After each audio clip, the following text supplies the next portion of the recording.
I will not give him the credit he probably sought prior to this horrific and cowardly act. We encourage you not to glorify and create sensationalism for him. He in no way deserves this. Good for you, Sheriff Hanlon.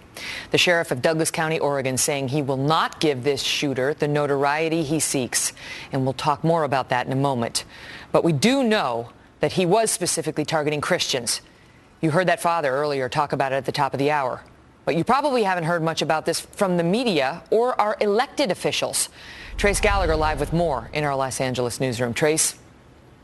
Megyn, the New York Times said the shooter inquired about the religion of the victims, but there was no mention in the Times that the inquiry meant the difference between life and death. The Los Angeles Times said the gunman had white supremacist leanings, was anti-government and anti-religion, but nothing about Christians being singled out and shot. Some major media outlets even skipped over what may be the most compelling witness statements of all. 18-year-old Courtney Moore saying the shooter ordered students to get on the ground and then told them to stand up and state their religion. And the father of witness Anna Boylan moments ago recounting to the Kelly file that his daughter told him, quoting, "And some brave people who are faithful said, 'I am a Christian.' And he said, 'Good, then you'll meet God in just about a second,' and he would shoot them in the head."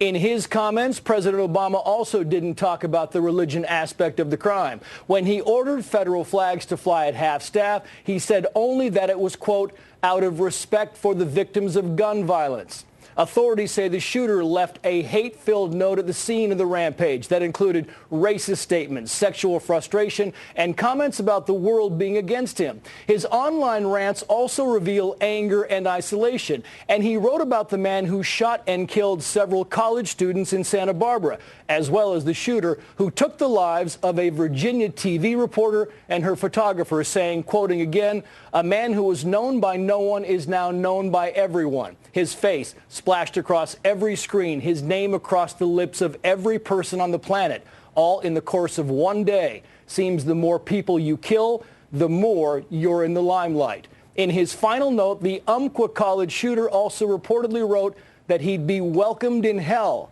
and embraced by the devil. Megyn. Trace, thank you. Joining us now with more, Dr. Daniel Bober, who is a forensic psychiatrist. I have been saying this for a long time. We, the news media, need to be more responsible and more careful and more aware of our own role in fanning these flames. Well, we make these men, it tends to be men, infamous with the coverage we give them. What say you? You know something, there's actually data that backs up. There was a study that was done at Arizona State University in 2014 looking at this.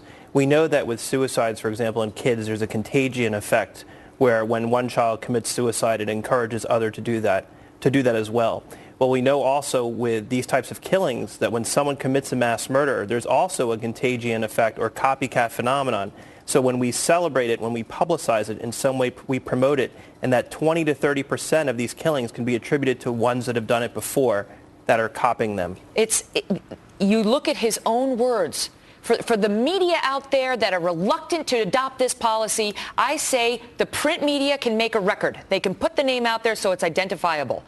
But for the broadcast media, you remember this. Remember what this killer said. Let's put it on the board. A man who was known by no one is now known by everyone. His face splashed across every screen. His name across the lips of every person on the planet, all in the course of one day. Seems the more people you kill, the more you are in the limelight.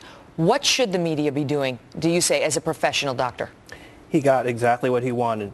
People are, in a sense, celebrating it. They're promoting it. I think as the media, they need to be more responsible, not focus on the graphic content. And yes, the media has to report the news, but maybe just say his name one time and then refer to him as the shooter or the killer. Because what does it do to a would-be killer to see another killer in a way glorified, his face across all the screens, his name over and over and over? I think you're planting the seeds for further violence. I think you're promoting the next person to do it. I'm not saying this will solve it, but it can't hurt to dial it back, folks. Dial it back. I agree. Doctor, thank you. My pleasure. Let me know your thoughts on Twitter @Megyn Kelly. Well, in the middle of the third day of the Russians flying airstrikes across Syria, You know, the unprofessional airstrikes. There are growing questions about whether the Obama administration ignored warnings about a failed strategy in the run-up to this mess. You may recall Lieutenant General Mike Flynn. You've had him on the program several times. He's a friend of mine. Mike went to Congress and laid out what was really going on with ISIS. And frankly, I don't know if Mike would tell you this or not, but that was one of the direct things which led him to being kicked out of DIA. Well, the man Colonel Schaefer was talking about moments ago here on Fox, former director of the Defense Intelligence Agency. General Michael Flynn is here next on President Obama's strategy then